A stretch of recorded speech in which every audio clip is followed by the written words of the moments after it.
Saya ambil dari Roma 6. Roma. Surat Roma 6, kita baca 2 ayat saja, 14 dan 15. Saya baca demikian bunyinya firman Tuhan dari surat Roma pasal 6, 14 sampai 15. Sorry, maunya bacanya 13 ya.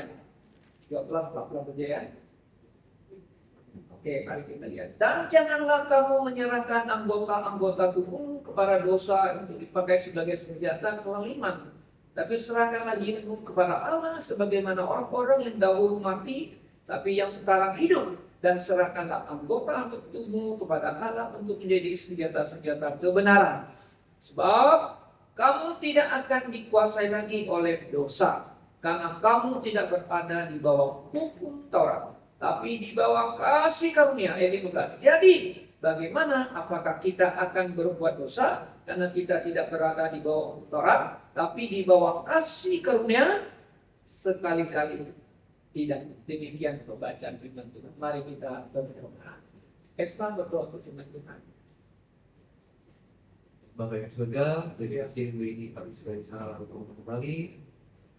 Sekarang kita mau coba berarti Bapak Gembala yang akan menyampaikan firman Tuhan atau kami bisa mengerti apa.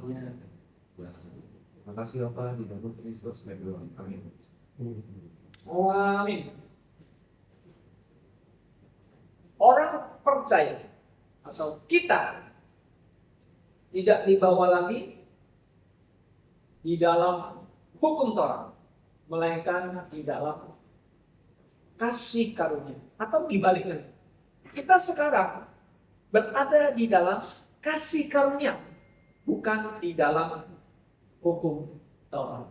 Ini sangat jelas apa yang dikatakan oleh Rasul Paulus yang teks yang telah kita baca tadi, saudara-saudara. Nah, saudara tahukah bahwa orang percaya, orang Kristen sekarang semenjak kematian Yesus, semenjak Roh Kudus turun kepada orang-orang percaya, kita orang percaya yang disebut dengan gereja Tuhan, kita milik Kristus, kita berada di dalam kasih karunia Allah, bukan di dalam hukum Taurat tadi. Ya, kenapa? Karena Yesus Kristus telah mati menggenapi hukum Taurat. Dan gereja Tuhan zaman sekarang, zaman perjanjian baru, kita bukan pengganti umat Israel. Ini sangat perlu kita ketahui sebenarnya. Kenapa? Karena ada sebagian orang Kristen gereja yang menganut faham bahwa gereja pengganti umat Israel. Artinya umat Israel yang zaman dulu itu sudah tidak ada, hilang. Yang zaman sekarang punya katanya orang Yahudi itu yang tidak asli. Dengan kata lain, Tuhan tidak lagi memilih mereka. Mereka bukan lagi. Ingat, keturunan Abraham, Ishak dan Yakub adalah tetap umat pilihan Allah, dan mereka tetap akan berurusan dengan Tuhan Allah. Dan janji-janji Allah yang masih ada yang belum digenapi. Nah, saudara, di dalam hal ini banyak orang Kristen, banyak orang percaya tidak memahami bahwa orang Kristen tidak perlu lagi mentaati hukum Taurat sebagai syarat untuk masuk surga. Tidak. Sama sekali tidak. Mengapa? Karena Injil Lukas. Nah, Injil Lukas ini, saudara, penulisnya, dia bukan orang Yahudi. Dia seorang tabib. Seorang tabib ya. Di dalam Injil 16 kalau saudara perhatikan di Injil pasal 16 ayat 16. Nah, mari kita lihat ini mengatakan, ini terjemahan lainnya. Hukum Taurat dan kitab para nabi berlaku sampai kepada zaman Yohanes Pembaptis. Dan sejak waktu itu kerajaan Allah diberitakan dan setiap orang yang mengagahinya berebut memasukinya. Nah, maksudnya apa?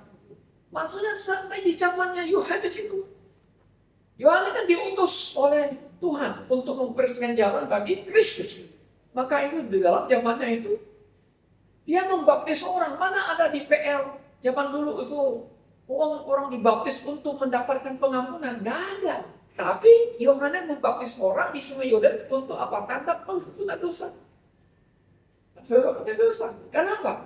Begini maksudnya. Nah, sekarang kita lihat di dalam garis zaman ya. Kita dulu garis zaman. Kita lihat garis zaman. Nah, Yohanes kurang lebih kita taruh di sini. Ini Yohanes ya, Pembaptis. Ya, diutus dipakai oleh Tuhan untuk mempersembahkan jalan dan memperkenalkan Yesus anak Allah kepada umat Yahudi, kepada Mesias. Nah, di sini Yohanes membaptis orang di Sungai Yordan. Nah, kan sebelum Yesus mati kan, makanya dia membaptis orang. Nah, jadi setelah Yesus mati disalibkan, dia mengatakan, lihatlah anak domba Allah yang menghapus dosa seisi dunia. Yesus mati tentang dosa seisi dunia. Nah, kita lihat dari setelah Yesus bangkit menyatakan diri bahwa dia hidup, kemudian dia berjanji akan mengutus Roh Kudus. Maka Yesus naik ke surga kan, kemudian Roh Kudus turun memenuhi orang-orang percaya. Nah, dari sinilah kita lihat ada satu masa. Nah, di sini banyak orang tidak mengerti. Dulu saya juga tidak paham mengenai ini, karena di sekolah tidak ada mengajar ini kan.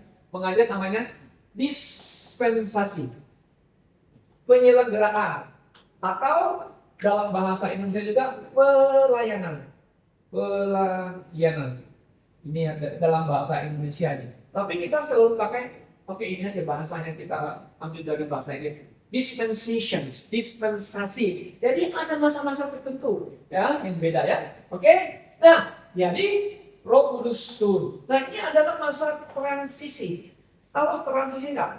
Peralihan. Nah, peralihan waktu dari perjanjian lama kepada perjanjian baru. Itu namanya transisi. Nah, perjanjian lama PL, saudara. Orang mau masuk surga harus pakai iman dan usaha, mentaati hukum Taurat, harus bisa masuk surga. Tapi ada terjadi transisi, maka di dalam perjanjian baru gereja. Nah, kita sebut sini adalah zaman gereja, zaman anugerah. Ini zaman hukum Taurat. Sekarang zaman anugerah. Kita bilang ini zaman anugerah atau zaman gereja ya, gereja. Nah, zaman gereja terjadi perbedaan. Nah, makanya ada dispensasi. Kita lihat perbedaannya. Jadi di sini mau masuk surga, you beranugerah Tuhan. Percaya kepada Yesus yang telah mati di atas kayu salib, bangkit kembali. Hanya dengan iman saja. Jadi orang percaya di dalam zaman dispensasi anugerah, kita mau selamat hanya pakai iman saja, tanpa ada namanya usaha manusia. Nah, Paulus, dia adalah seorang ahli hukum Taurat. Dia paham dengan jelas. Maka di dalam perjanjian baru, dia menjelaskan tentang keselamatan ya di zaman dispensasi dengan baik sempurna kepada orang bukan Yahudi dan juga kepada orang Yahudi. Kenapa? Karena Paulus mengatakan, aku adalah rasul apa? Rasul bangsa lain. Dia dipakai oleh Yesus untuk membuka tirai atau misteri tentang keselamatan ini, bahwa dispensasi penyelenggaraan masa dispensasi ini, di mana Paulus melayani, memberitakan Injil bahwa keselamatan hanya iman saja. Bukan yang di sini. Dulu Paulus di sini. Sebelum kenal Yesus, dia di sini. Setelah dia percaya Yesus, dia ditangkap, menjadi rasul, dia ada di sini. Kita ada di sini. Saudara dan saya ada di zaman dispensasi anugerah, di mana kita percaya kepada Yesus dan kita diselamatkan. Saudara bisa baca itu di Efesus pasal 3 ayat 2 ya, tentang dispensasi, bahwa kita tidak berada lagi di zaman hukum Taurat. Kita ada di zaman anugerah, kasih karunia Allah. Kenapa? Karena kasih karunia Allah, kamu diselamatkan melalui iman di dalam Kristus atau kepada Yesus. Itu bukan usahamu, tapi itu pemberian Allah. Nah, kata pemberian Allah, jadi anugerah. Keselamatan itu anugerah. Keselamatan itu gratis. Tidak perlu Anda usaha-usaha untuk mendapatkannya kembali. Nah, sekarang begini, kalau kita ada di sini, saudara, apakah orang Kristen masih perlu mentaati hukum Taurat? Nah, itu pertanyaannya. Banyak orang Kristen yang berkata, oh ya, kita masih perlu taat hukum Taurat sebagai syarat supaya masuk surga. Oh, kalau bilang no, itu adalah berita Injil lain. Dalam berita Injil Yesus Kristus tidak perlu lagi ada sunat, tidak perlu lagi mentaati hukum Taurat. Tapi orang Yahudi, sama. Nah, orang Kristen sebagian masih ada ikut mentaati hukum Taurat, yaitu Adventis. Tapi mereka nggak taat sepenuhnya sih. Oke.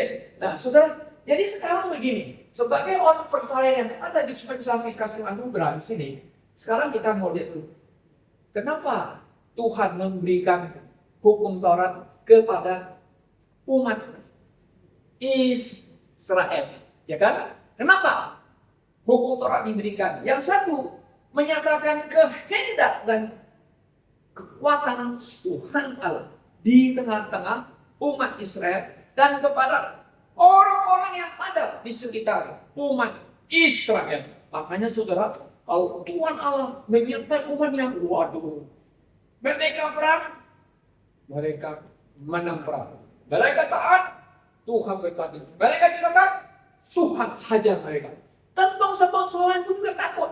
Kenapa? Karena Tuhan Allah yang memberikan hukum Taurat kepada umat Israel itu. Mereka lihat Tuhan yang orang Israel hebat dari Tuhan kita. Oke, tujuan menyatakan kehendak Tuhan, dan Tuhan mau memberikan hukum ini kepada umatnya itu yang keluar dari Mesir. Saudara tahu, mereka hidup di Mesir itu nggak ada pakai hukum punya. Ya, mereka harus taat hukumnya Mesir kan. Tapi dalam lingkungan mereka itu tidak ada hukum. Hukumnya apa?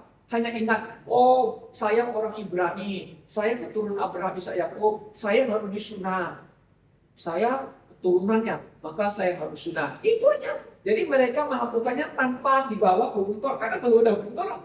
Jadi apa yang dilihat baik, yaitu mereka lakukan. Yang jahat tidak melakukan. Nah, setelah mereka diberikan hukum Taurat, tujuannya itu Tuhan mau menyatakan kehendak dan kuasanya. Jadi mereka harus hidup kudus sebagai bangsa. Bangsa yang harus dikuduskan. Apa? Supaya mereka menyatakan kuasa Tuhan dan bersaksi bagi Tuhan bagi bangsa-bangsa. Karena itu mereka perlu hidup kudus. Maka Imamat 9 ayat 2 mengatakan, kuduslah kamu. Itu kata kudus ada jawabannya. Kudus itu artinya pisahkan diri. Kudus. Dan yang arti yang lain, kudus artinya you harus hidup saleh. Ya, gitu. Sesuai dengan aturan. Oke? Sebab aku Tuhan kudus. Maka kamu kudus. Karena aku harus kudus di hadapan Tuhan. Oke?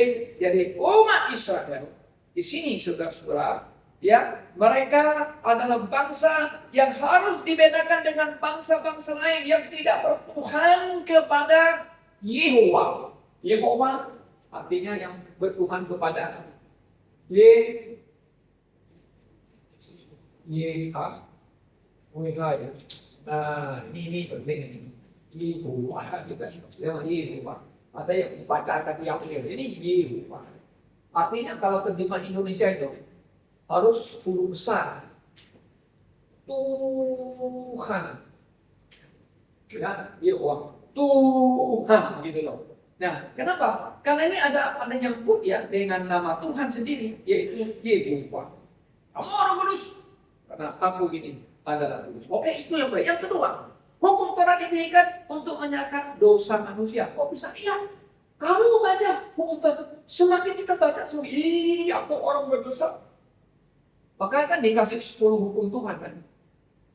10 hukum itu kan ada perintahnya. Perintah apa yang harus dilakukan dan perintah apa yang jangan dilakukan. Ya, jangan menjemput nama Tuhan Allahmu saja. Uruskanlah hari Sabat dan sebagainya. Ya? Nah, kemudian yang ke-8, hormatilah ayah ibumu. Dengar, kamu akan panjang umur. Ya? Janganlah membunuh. Nah, itu. Janganlah mencuri. Jangan menjadi saksi memfitnah orang dan saksi palsu dan sebagainya. Ya?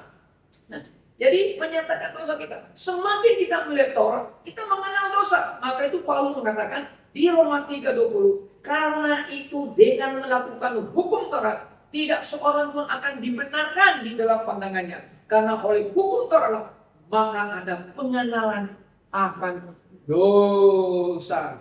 Sangat jelas. Sangat jelas sekali. Oke? Nah, jadi menyatakan dosa manusia hukum Taurat itu. Kemudian yang ketiga, yang ketiga, ya orang yang melakukan hukum Taurat akan hidup, tapi yang melanggar akan mati. Wow, apa maksudnya? Betul, hukum Taurat diberikannya. You melakukannya, you mentaatinya, you akan hidup, you diberkati. Tapi you melanggarnya, wah tuh nggak ada ampunnya itu. Nggak ada ampun. You membunuh orang, you akan dibunuh. You berzina ketahuan, dilempari pakai batu. Kan zaman Yesus ada perempuan yang dituduh katanya berzina kan. Tapi perempuannya yang ditangkap, tapi yang cowok kok nggak ditangkap loh. Harusnya dua-dua ditangkap. Berarti siapa yang main? Siapa yang jadi korban? Ya nggak? Nah, ini yang orang Yahudi mau jebak Yesus Kristus. Yesus, kami tangkap ini cewek ini berzina. Yesus nggak mengatakan mana yang cowoknya. Nah, Yesus mengatakan begini. Menurut hukum Musa harus lempar orang. Siapa yang ada di sini? Kalian yang besar, yang kecil, yang tidak pernah berdosa. Yang tidak pernah berdosa. Yang tua itu imam-imam Farisi. Lain. Satu persatu sampai kecil. Kami kurang ajar sama orang tua berdosa. Nggak ada satu pun. Dan Yesus tidak menghukum orang itu. Yesus hanya bilang, pergi, aku tidak menghukum kamu. Jangan berbuat dosa lagi. Nah, katanya jangan berbuat dosa itu, jangan berzina lagi, nggak bukan. Katanya jangan berdosa lagi. Artinya jangan berdosa. Dosa apa aja gitu. Kenapa? Karena setiap orang yang melanggar satu hukum saja, dia melanggar apa? Seluruhnya. Berarti manusia itu tidak mampu mentaati hukum Taurat, hukum Musa itu sulit, saudara-saudara. Tidak gampang. Oke? Nah, oleh sebab itulah hukum Taurat ini memang hukum yang sangat menakutkan kita ya kalau kita nggak bisa melakukannya. Wah, hukumannya berat. Nah, kemudian kita lihat hukum Taurat yang diberikan kepada umat Israel, orang Yahudi, sebenarnya adalah penuntun. Penuntun itu artinya pembimbing. Kalau King James pakai bagus. Apa maksudnya? School master. School master. School kan sekolah ya? Ya kan? School master. Ada kata master. School master. Kalau terjemahan Indonesia ini kan pembimbing, penuntun ya. Jadi guru, school master, jadi guru yang masternya guru hebat gitu kan. Ya, kenapa? Hukum Taurat itu bagus, suci. Dia school master yang memimpin kita, membawa kita kepada siapa? Saudara tahu kepada siapa? Kepada Kristus. Iya. Kenapa? Karena hukum Taurat menulis tentang kesaksian tentang Yesus Kristus.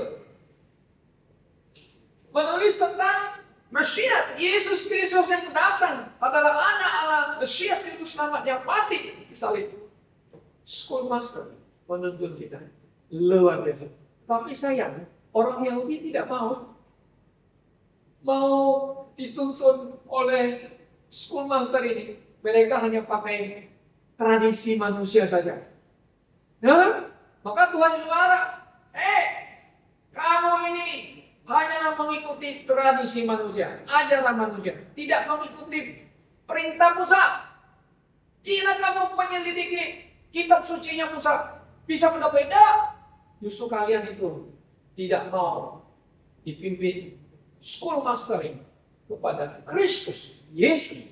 Saudara yang saya kasih dalam Tuhan, luar biasa kita lihat. Hukum Taurat ini bagus, yes, kudus, yes, tapi dialah yang menuntun kepada kita menemukan jalan keselamatan di dalam Yesus Kristus. Dan Paulus mengatakan hukum Taurat itu adalah kudus dan baik dan benar. Roma 7:12. Nah sekarang kita ada di sini. Perlu kita mentaati hukum Taurat untuk mendapatkan keselamatan? Tidak perlu lagi. Kenapa? Karena Yesus Kristus telah menggenapi. Yesus Kristus telah menggenapi hukum Taurat untuk kita. Nah, kita ada di sini. Hukum Taurat masih bagus, kudus, yes. Masih baik, yes. Masih benar, yes. Bagaimana caranya? Kita bisa mengaplikasikan hukum Taurat itu sebagai hukum moral. Membangun moral kita. 10 hukum, membangun moral.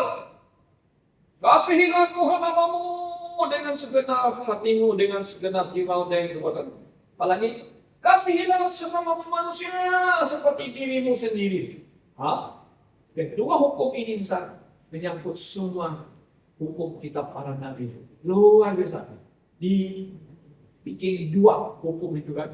Pada Tuhan yang Maha Mulia Kudus, pada manusia sesama kita. Bagus hukum.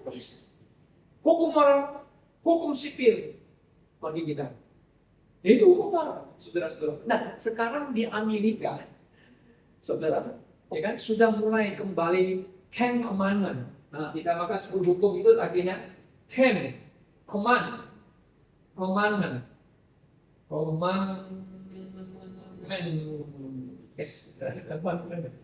Sudah mulai dibalikin ke sekolah. Kenapa? Karena ini hukum bagus. Dulu zamannya hampir setelah Reagan dan sebagainya sudah mulai dibuang ya. Apalagi di zamannya Clinton, kemudian di zamannya Obama, ini tidak boleh. Ini tidak boleh dan juga tidak boleh apa? Dan baca Alkitab nggak boleh. Nggak boleh. Ya kan, banyak sekolah negeri tidak boleh katanya. Akhir sekarang mulai sekolah swasta mulai kembali read the Bible and pray, kan? Dan ada 10 hukum pampang di sekolah, ya? Bagus kan? Bagus, saudara, hukum ini sangat bagus. Oke. Nah, sekarang saudara, kita berada di anugerah. Gereja Tuhan sekarang berada di zaman anugerah. Maksudnya apa? Maksudnya, saudara, di zaman anugerah ini kita telah mendapatkan kasih karunia dari kasihnya, karena kasih karunia dan kebenaran datang daripada Yesus Kristus. Kata Yohanes Rasul di Injil Yohanes pasal 1 ayat yang ke-16. Mari kita baca. Oke, mari kita baca, saudara. Nah, ini ayat ini bagus sekali. Ya, Yohanes pasal 1 ayat yang Oke, kita baca ayat 16 ya. Ini, karena dari kepenuhannya kita semua telah menerima kasih karunia Demi kasih karunia. Grace upon grace. Apa maksudnya ya? 17. Sebab hukum Taurat diberikan oleh Musa, tapi kasih karunia, grace and truth dan kebenaran datang melalui siapa? Yesus Kristus. Puji Tuhan. Saudara, kita berada di sini. Sekarang kita dapat kasih karunia demikian. Karena hukum Taurat tidak mampu kita taat, membawa kita kepada keselamatan. Selalu gagal. Karena itu manusia yang berdosa perlu kasih anugerah. Perlu anugerah semata-mata. Maka itu Allah Bapa memberikan kasih karunia anaknya. Dia menyerahkan anaknya, Yesus Kristus datang mati untuk kita. Menggantikan kita. Hanya dengan percaya, iman, trust Jesus Christ. Percaya, iman kepadanya, kita mendapatkan keselamatan. Itulah kasih karunia demi kasih karunia. Itulah yang Paulus mengatakan the gift of God through Jesus Christ. Kasih karunia, kebenaran datang daripada Yesus Kristus. Saudara tidak perlu berusaha, tidak perlu membayar kasih karunia ini. Istilah karena itu gratis. Anugerah itu gratis. Karena saking tidak mampunya kita bayar, maka diberikan gratis, saudara-saudara. Maka kita diselamatkan. Saudaraku yang saya kasih dalam Tuhan, betapa besar kasih Allah kepada manusia ini. Manusia yang telah berdosa, saudara, saya orang berdosa yang tidak mampu melakukan hukum Taurat, selalu gagal hukum Taurat. You berusaha, you tidak mampu, saudara. Mengapa Anda tidak mau datang kepada Yesus? Kenapa saudara tidak mau datang percaya kepada Yesus Kristus? Dialah kasih karunia dan kasih karunia yang mau diberikan kepada kita, berikan kepada manusia. Di zaman gereja saat ini sekarang, Anda hanya butuh percaya, terima Yesus sebagai Tuhan dan Juru Selamat. Kamu mendapatkan keselamatan. Dan kepastian keselamatan terjamin di dalam Yesus Kristus. Maka itu kalau Anda percaya, terima Tuhan Yesus, Anda pasti masuk surga. Kenapa? Posisi Anda telah berubah. Di mana berubah? Posisi Anda. Kamu dulu di zaman anugerah, di zamannya hukum Taurat. Yesus menanggung kutukan hukum Taurat. Yesus mati membebaskan kita dari hukum Taurat dan kuasa dosa. Yesus membebaskan kita. Dulu posisi kita anak-anaknya iblis, anak-anaknya dunia. Tapi sekarang berubah jadi enggak. Kita menjadi anak-anak Tuhan. Anak-anak Tuhan sekarang posisi kita. Itu kasih karunia. Saudara-saudara yang saya kasih dalam Tuhan. Dan sebagai orang yang percaya, sebagai orang yang telah diselamatkan, saudara, kita hanya bisa thank you Lord for saving me. Thank you Lord for giving, mengampuni dosaku. Thank you Lord for the salvation is free. Itu yang bisa kita ucap kepada Tuhan. Oleh sebab itu, orang Kristen, orang yang telah diselamatkan pasti masuk surga. Adakah hatimu bersyukur kepada Tuhan? Adakah engkau mengasihi Tuhan Allahmu dengan segenap hatimu, dengan segenap jiwamu dan kekuatanmu? Dan adakah juga engkau mengasihi sesama manusia seperti dirimu sendiri? Itu ajaran Yesus Kristus. Jangan menyanyiakan. Paulus juga mengatakan di Efesus, kerjakanlah keselamatanmu dengan takut dan gentar. Wah, apa itu takut dan gentar? Bukan kerjakan untuk mendapatkan keselamatan, tidak. Tapi kita yang dalam semangat kerjakan, artinya Anda jangan sia-siakan mengabaikan anugerah demi anugerah yang kita dapatkan. Tapi justru Anda harus semakin menunjukkan dirimu orang yang telah diselamatkan melalui kehidupanmu sehari-hari. Jangan kita seperti orang dunia. Jangan kita ikut orang dunia.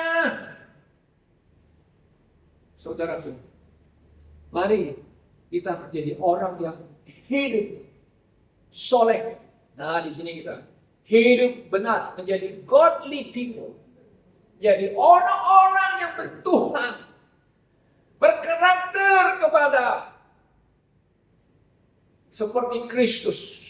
Jangan berkarakter seperti si iblis lagi.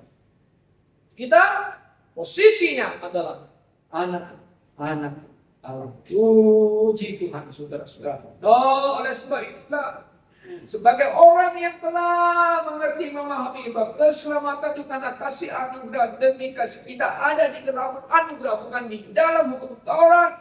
Saudara, bersyukurlah. Thank you Lord for salvation. Yang kedua, kita selalu bersandar. Oh Tuhan, aku hanya bersandar kepada Engkau saya. Tolonglah saya. Berilah kekuatan kepada saya. Kuatkan iman saya dalam menghadapi keadaan dunia ini. Dunia yang tidak aman-aman. Dunia yang penuh dengan kejahatan. Okay? Kemudian sebagai orang percaya terima, obey. Mana supaya kita obey. Obey. Trust and obey. Itu yes. Satu paket tidak bisa kita. Trust and obey. Obey apa? Obey His word. Taat firman-Nya. Oke? Saudara, mungkin kemudian sudah kita, mari kita mohon Roh Kudus tuntun kami, pimpin kami, supaya kami selalu melakukan kehendak-Mu dalam hidup kami dan memuliakan nama-Mu. Saudara yang saya kasih dalam Tuhan Yesus, apakah saudara menyadari bahwa kita ada di dalam kasih karunia saat kami? Janganlah engkau menyediakan kasih karunia ini, tapi marilah kita sebagai orang selamatkan, kerjakan keselamatan ini dengan takut dan gentar di hadapan Tuhan, sehingga hidup kita memuliakan Tuhan kita, dan kita boleh menikmati kasih Tuhan dan berkat Tuhan dicurahkan di dalam hidup kita masing-masing. Tuhan menolong kita, Tuhan memberkati kita. Mari kita berdoa.